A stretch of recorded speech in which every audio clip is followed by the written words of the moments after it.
एक बार फिर से देख लेते हैं। आरबीसी को लाल रक्त कोशिका कहते हैं। आरबीसी में एक दूसरा नाम एरिथ्रोसाइट भी कहते हैं। आरबीसी में केंद्रक और लाइसोसोम नहीं होता है। आरबीसी का निर्माण अस्थि मज्जा में होता है और इसका नष्ट कहाँ होता है? प्लीहा या यकृत में, इसीलिए प्लीहा को आरबीसी का कब्रिस्तान कहते हैं। इसमें हेमोग्लोबिन नामक एक प्रोटीन होता है जिसके कारण इसका रंग लाल होता है और इसी हेमोग्लोबिन में आयरन होता है और इसी कमी से एनीमिया होता है। इसके जीवन काल होता है 120 दिन। ठीक है, तो ये आरबीसी के बारे में था। अब पढ़ेंगे डब्ल्यूबीसी। डब्ल्यूबीसी मतलब श्वेत रक्त कोशिका।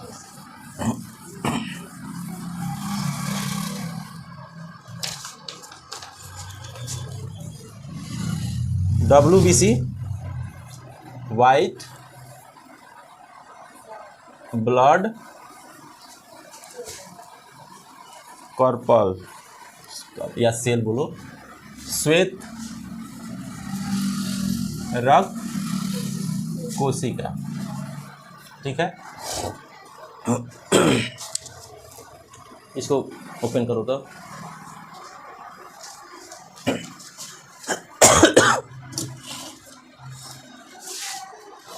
जल्दी करो।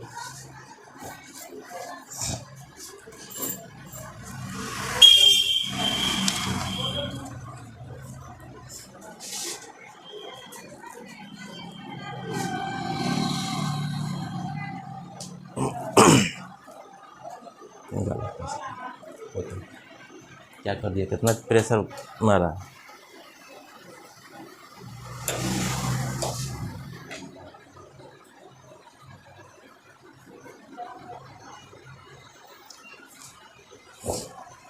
लाओ ढक्कन इसे।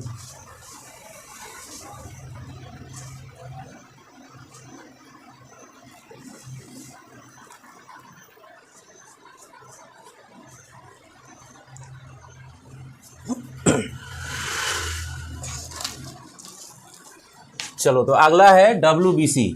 डब्ल्यूसीबी मतलब श्वेत रक्त कोशिका। मतलब इसका रंग कैसे होगा? श्वेत दिखेगा तब ना नाम है इसका। इसका रंग होता है श्वेत। आरबीसी लाल रंग था तो रेड ब्लड।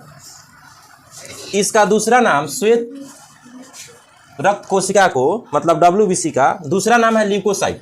याद रखना है सब नाम, ल्यूकोसाइट्स। ठीक है, उसका नाम था एरिथ्रोसाइट, इसका नाम है ल्यूकोसाइट। ठीक है, क्या नाम है इसका? ल्यूकोसाइट। डब्ल्यूबीसी का दूसरा नाम क्या है? ल्यूकोसाइट। ठीक है, इसमें केंद्रक होता है। आरबीसी में केंद्रक नहीं था, लेकिन डब्ल्यूसीबी में केंद्रक, हाँ, इसमें केंद्रक जो होता है वो होता है, उपस्थित होता है। डब्ल्यूसी में केंद्रक उपस्थित होता है। ठीक है, इसमें हेमोग्लोबिन नहीं पाया जाता है, इसीलिए इसका जो रंग होता है वह लाल नहीं होता है। ठीक है, जिस कारण यह सफ़ेद दिखाई देता है। डब्ल्यूबीसी का आकार होता है अनियमित होता है। इसका आकार कैसा होता है? अनियमित। डब्ल्यूबीसी का आकार अनियमित होता है और इसका भी निर्माण कहाँ पे होता है? अस्थि मज्जा में। निर्माण कहाँ पे होगा?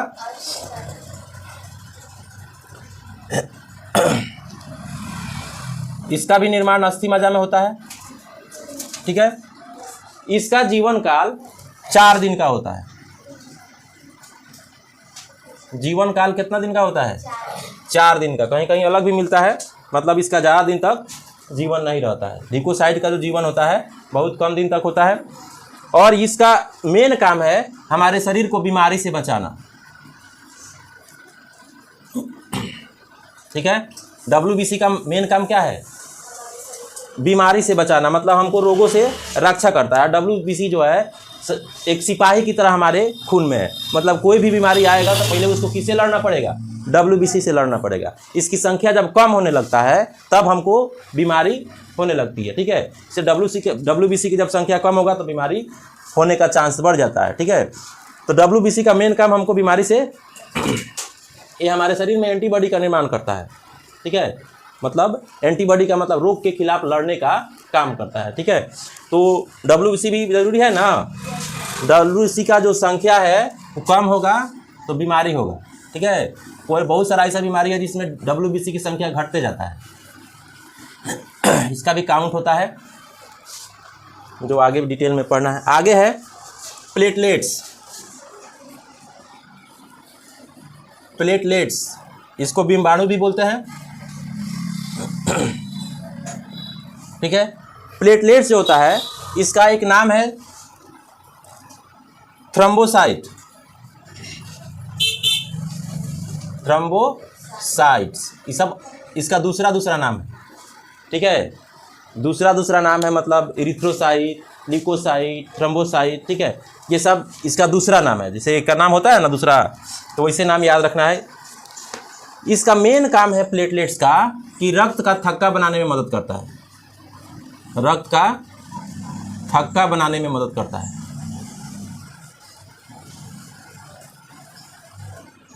प्लेटलेट्स की कमी तो क्या असर होगा, खून का थक्का नहीं बहेगा, ठीक है।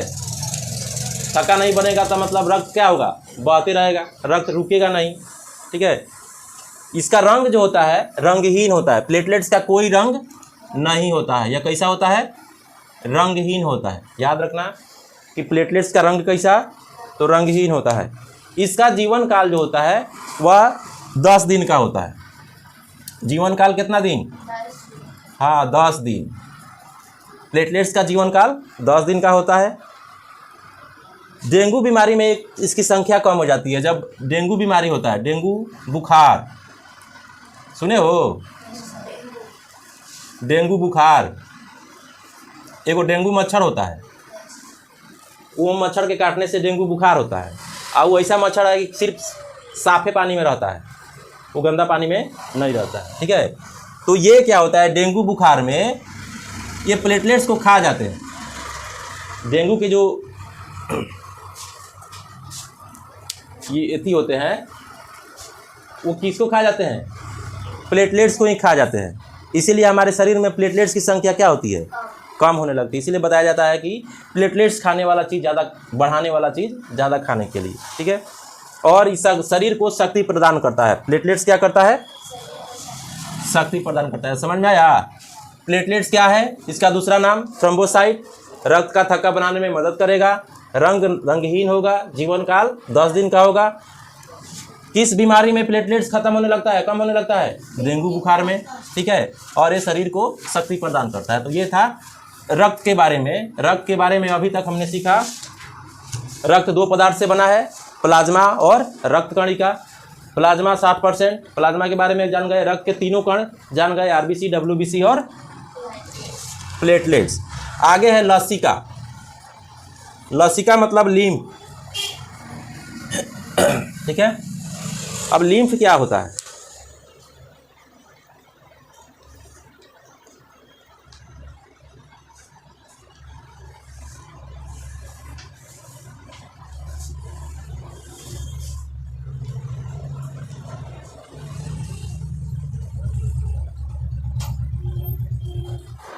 लिम्फ जो है जब रुधिर कोशिकाओं से होकर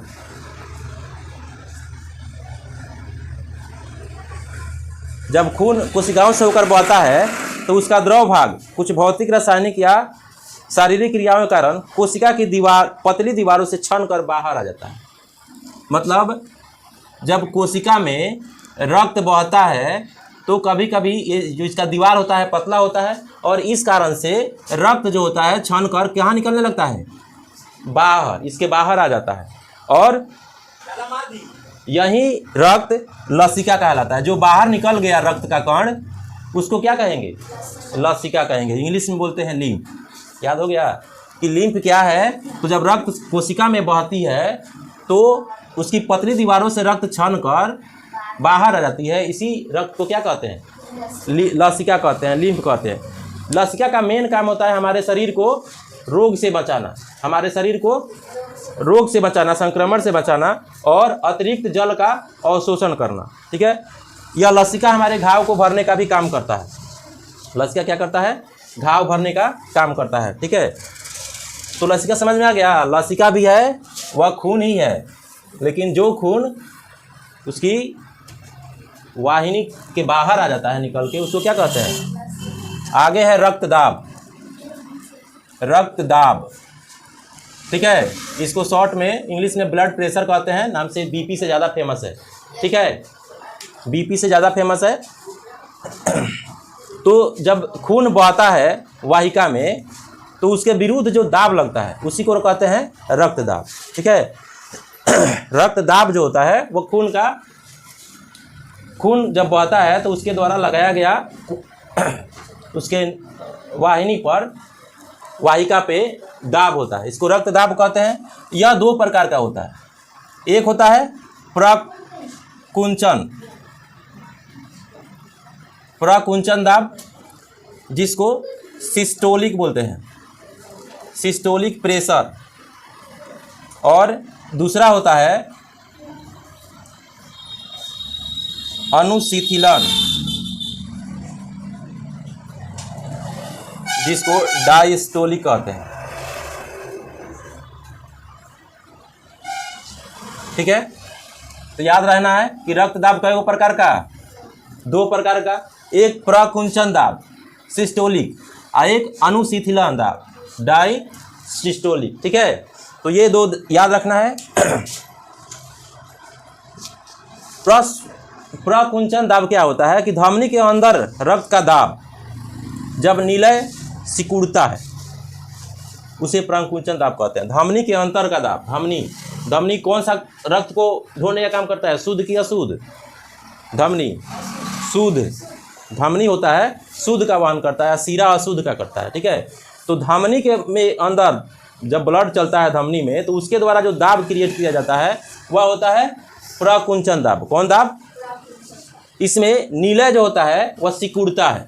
क्या होता है? निलय सिकुड़ता है, मतलब निलय सिकुड़ेगा तभी ना धमनी से खून का बहाव होगा, तो इसमें निलय सिकुड़ता है। और दूसरा होता है कि जब निलय फैलता है तो धमनी के अंदर जो दाब उत्पन्न होता है उसको कहते हैं अनुशीतलन दाब, मतलब ये सिकुड़ेगा। कौन सिकुड़ेगा? धमनी जब सिकुड़ेगा तो कौन सा दाब? प्रकुंचन दाब। और धमनी फैलेगा तो उस कौन सा दाब? अनुशीतलन दाब, ठीक है। धमनी सिकुड़ेगा तो प्रकुंचन दाब और सिकुड़ेगा तो अनुशीतलन दाब, ठीक है। और इसीलिए बीपी का जो ब्लड प्रेशर का अनुपात होता है वह सिस्टोलिक बटा डायस्टोलिक, ठीक है। मतलब सिकुड़ना अब नीचे रहेगा फैलने। और ये जो दाब होता है वो मानव शरीर में कितना हम देते हैं? एक रक्तचाप मानव शरीर का होता है वह 80 बार सिकुड़ता है और 120 बार फैलता है, ठीक है। कितना बार फैलता है? 120 बार फैलेगा और 80 बार सिकुड़ेगा। तो इसीलिए हम ब्लड प्रेशर कहते हैं, बीपी समान कितना कहते हैं कि 180 से 120, ठीक है। 120/80 ऐसे लिखते हैं ना, तो उसका मतलब यही समझना कि जो ज़्यादा होता है वो फैलाव होता है, जो कम होता है सिकुड़ा होता है, ठीक है। रक्तचाप मापने वाला जो यंत्र होता है उसको एस्फेग्नोमीटर कहते हैं, ठीक है। रक्तदाब बीपी को जो मशीन मापता है उसका नाम है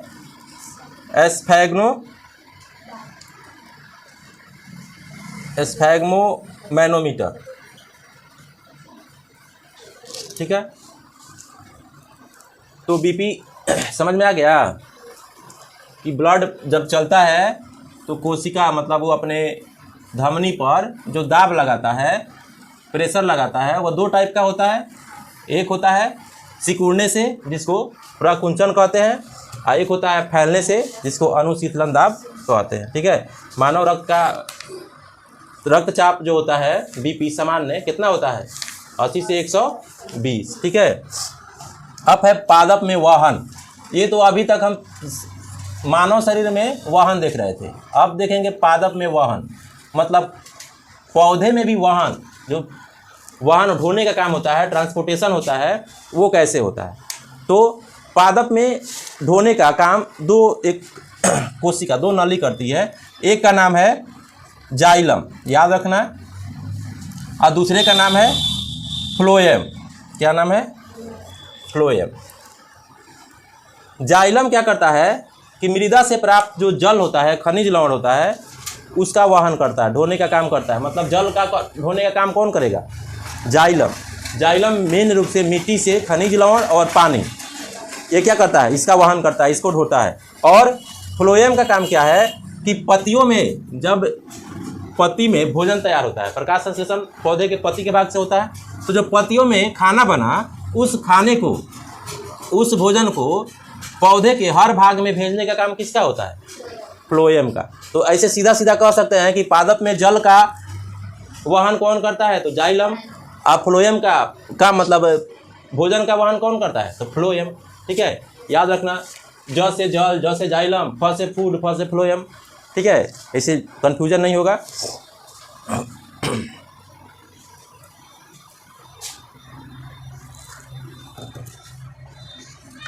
खत्म कर देते हैं, थोड़ा सा तो और है।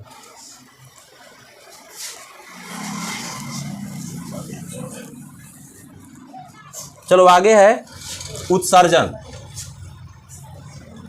उत्सर्जन इंग्लिश में बोलते हैं एक्सक्रीशन। उत्सर्जन का मतलब होता है कि जितना भी बेकार पदार्थ है, अशुद्ध पदार्थ है, उसको शरीर से बाहर निकाल देना, यही क्या होता है? उत्सर्जन होता है। तो उत्सर्जन में बहुत सारा भाग आता है शरीर में।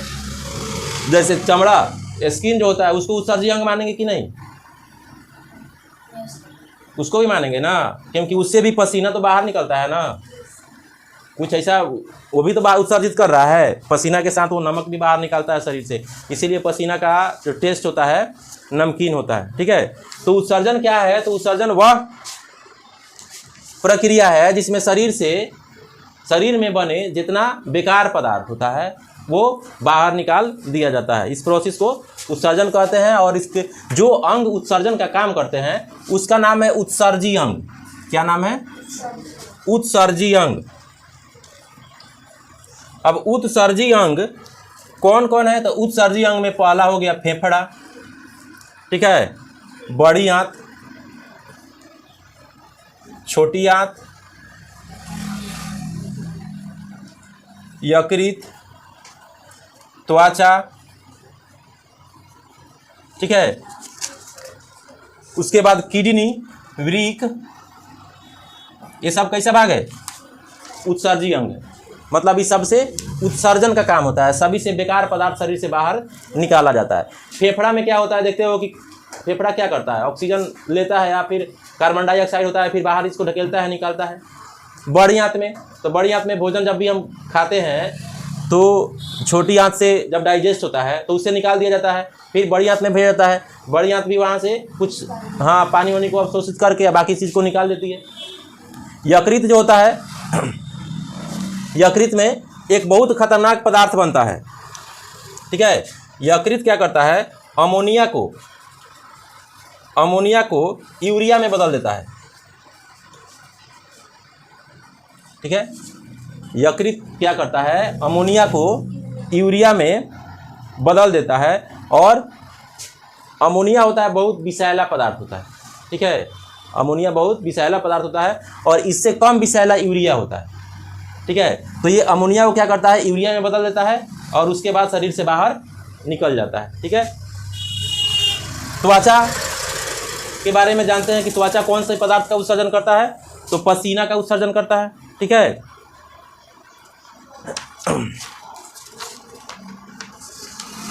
तो ये उत्सर्जी अंग के बारे में जान गए। अब पूछा जाएगा कि सबसे प्रमुख उत्सर्जी अंग कौन है?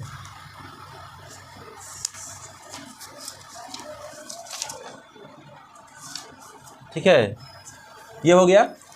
उसके बाद ब्रीक मतलब किडनी दो होता है, सुनते हो ना कि दो किडनी है, वो खराब हो जाता है तो ऊपर आदमी चलता है। तो मेन काम जो होता है ब्रीक का, वह होता है एक तरह का वो छानने का काम करता है। जितना मतलब शुद्ध पदार्थ अशुद्ध पदार्थ रहेगा उसको छान के वापस शरीर के बाहर निकालते रहता है। तो ब्रीक जो होता है वह सबसे प्रमुख उत्सर्जी अंग है। ब्रीक है सबसे प्रमुख उत्सर्जी अंग, मतलब ब्रीक बहुत ही जरूरी है इसका स्वस्थ रहना, ठीक है। अगर ई स्वस्थ नहीं रहेगा तो फिर शुद्ध अशुद्ध छानने का काम भूल जाएगा, तो शुद्ध अशुद्ध सब पदार्थ हमारे पूर्ति में बॉडी में एक ही में मिलते जाएगा, ठीक है। इसकी संख्या, ब्रिक की संख्या कितनी होती है? इसकी संख्या 2 होती है। ब्रिक की संख्या कितना? 2। किडनी कै गो? 2 गो, ठीक है। इसका आकार देखने में, किडनी देखने में कैसा दिखेगा? सेम के बीज का आकार। सेम का बीज कैसा होता है? ऐसे ही ना होता है? सेम का बीज देखा है? हाँ, तो सेम का बीज ऐसे ही ना दिखता है। तो वैसे ही ये किडनी है, ये सेम के बीज के आकार के जैसा दिखता है, ठीक है। सेम के बीज के आकार के जैसा किडनी का आकार होता है। इसका फिगर बना देते हैं लगभग।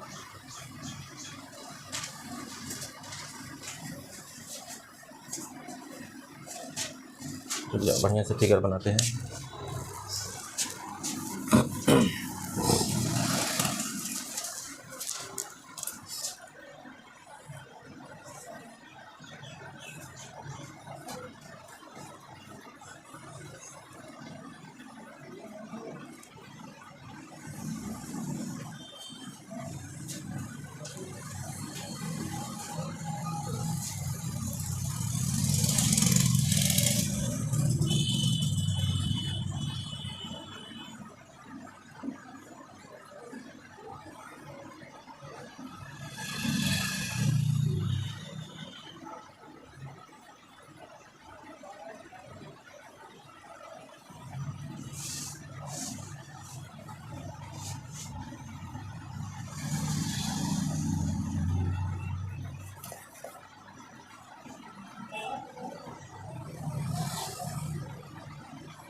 चलो, ब्रिक जो होता है, किडनी होता है, इसकी संख्या कितना होता है? 2 होता है। यह सबसे बड़ा उत्सर्जी अंग है।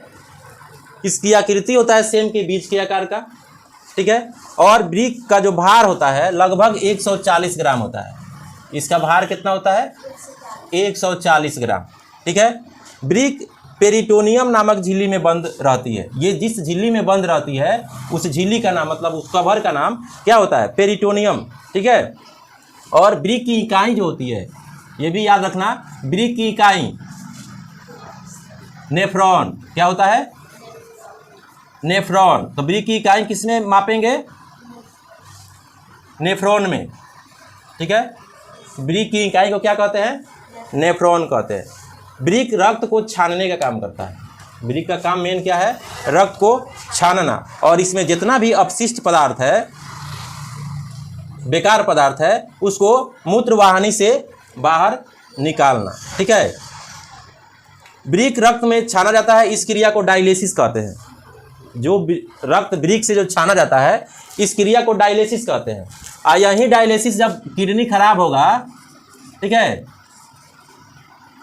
डायलिसिस क्या है? तो ब्रिक से रक्त का छानना क्या है? डायलिसिस है। और यही जब ब्रिक खराब होने लगेगा तो रक्त का जो छानने का काम है वो खत्म होने लगेगा, खराब होने लगेगा, जिससे रक्त के साथ बहुत अशुद्ध पदार्थ मिलने लगता है। मतलब जितना भी विषैला पदार्थ है वो भी रक्त के साथ मिलने लगता है। इसीलिए जब ये काम करना बंद करता है तो उसको हम डायलिसिस क्या करते हैं? मशीन से कराते हैं डायलिसिस। कहते हैं कि डायलिसिस कराना है, मतलब इसका मतलब उसका किडनी ठीक से काम नहीं कर रहा है, तब उसको मशीन के द्वारा डायलिसिस कराना होता है, ठीक है। तो ये क्या करता है? खून को छानेगा, जो भी रक्त में अशुद्ध पदार्थ है उसको निकालेगा और इसको ले आके जमा करेगा। कहाँ? ये होता है ब्रिक जो होगा, यहाँ पे देखो एक पाइप जुड़ा है, एक पाइप जुड़ा है यहाँ से। इसी पाइप के साथ जितना भी अशुद्ध पदार्थ है उसको ले आके इसमें जमा करेगा। इस पाइप का नाम है मूत्रवाहिनी, ठीक है। और ये जहाँ पे जमा होगा उसको बोलते हैं मूत्राशय। मतलब जितना यहाँ पे बेकार पदार्थ पानी के साथ आता है, क्योंकि ऐसे तो हम लोग बेकार पदार्थ उत्सर्जित नहीं कर सकते हैं, इसीलिए कहा जाता है कि पानी की ज़्यादा मात्रा होना चाहिए शरीर में, क्योंकि जितना भी विषैला पदार्थ है पानी में घुल के कम विषैला बनता है। ठीक है, तो ये सब पूरा का पूरा विषैला पदार्थ मूत्र के रूप में मूत्राशय में जमा होता है, और उसके बाद यहाँ से समय समय पर क्या होता है, शरीर के बाहर निकाला जाता है। मूत्र मार्ग से हम शरीर से बाहर निकालते हैं। ठीक है, तो हम लोग के शरीर में जो उत्सर्जित पदार्थ निकलता है वह यूरिया के रूप में निकलता है। यूरिया जो अमोनिया बनता था उसको किस में कन्वर्ट कर रहा है, यूरिया में। यूरिया कम विषैला होता है तो यूरिया के रूप में बाहर निकलता है। ठीक है, और वहीं यूरिया कुछ देर के बाद जब हम शरीर से बाहर निकाल देते हैं उसको, तो कुछ देर के बाद उसका फिर वो चेंज हो जाता है अमोनिया में। इसीलिए क्या होता है, देखते हुए कुछ देर के बाद जैसे अमोनिया में चेंज होता है तो अमोनिया में बहुत तीखी गंध होता है। गंध मतलब बहुत ज़्यादा होता है, और यूरिया में गंध नहीं होता है। तो उसी समय देखते हो कि जब मूत्र जो निकलता है वो फ्रेश रहता है, मतलब ताज़ा रहेगा, तो उसमें गंध नहीं होता है। और वहीं कुछ देर के बाद इसमें बहुत तीखा गंध आता है, क्योंकि यूरिया जो था वो किस में कन्वर्ट हो गया, अमोनिया में। ठीक है, तो अमोनिया जो होता है विषैला पदार्थ है, उसको हम लोग उत्सर्जित नहीं कर सकते हैं। वह जो उत्सर्जित करता है, जिसका वैसी मल जो होता है ना, सूखा सूखा होता है, जैसे चिड़िया उड़िया है ना, वो अमोनिया के रूप में उत्सर्जित करता है, वो यूरिया नहीं। यूरिया जो उत्सर्जित करेगा ना, उसके शरीर में पानी की बहुत ज़्यादा मात्रा चाहिए।